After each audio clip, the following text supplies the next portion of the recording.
कथा को श्रवण करते हैं। व्रत अब आप पापों को नष्ट करने वाली कथा को श्रवण कीजिए। त्रेता युग में एक बलि नाम का दानव था।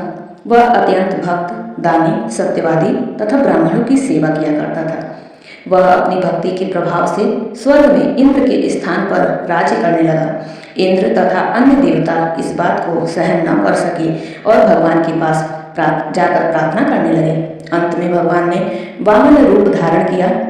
मैंने अत्यंत तेजस्वी ब्राह्मण बालक के रूप में राजा बलि को जीता, यह स्वयं विष्णु भगवान जी कह रहे हैं। इस पर युधिष्ठिर बोले कि हे जनार्दन, आपने वामन रूप धारण करके बलि को किस प्रकार जीता, सो विस्तार समझाइए। श्री कृष्ण भगवान बोले कि हे राजन, मैंने वामन का रूप धारण करके राजा बलि से याचना की कि हे राजन, तुम 3 पैर भूमि दे दो, इससे तुम्हारे लिए 3 लोक का दान का फल प्राप्त होगा।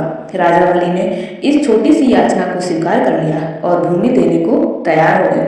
तब मैंने अपने आकार को बढ़ाया और भूलोक में पैर, भूलोक में जंघा, स्वर्गलोक में कमर, महलोक में पेट, जललोक में हृदय, तपलोक में कंठ और सत्यलोक में मुख रखकर अपने सिर को ऊंचा उठा लिया। उस समय सूर्य, चंद्र, नक्षत्र, इंद्र तथा अन्य देवता आदि शास्त्रानुसार मेरी स्तुति करने लगे। उस समय राजा बलि को पकड़ा और पूछा कि हे राजन, अब मैं तीसरा पैर कहाँ रखूं? इतना सुनकर राजा बलि ने अपना सिर नीचा कर दिया।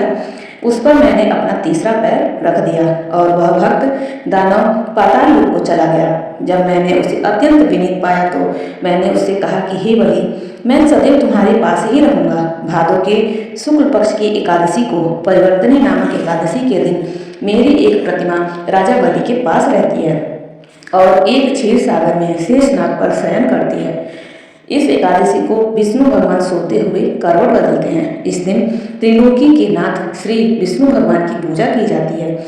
इसमें चावल और दही सहित रूप का दान करना चाहिए। इस दिन रात्रि को जागरण करना चाहिए।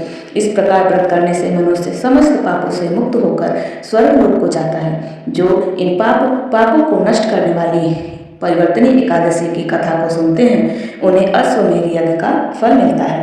बोलिए श्री विष्णु भगवान की जय, लक्ष्मीपति नारायण की जय।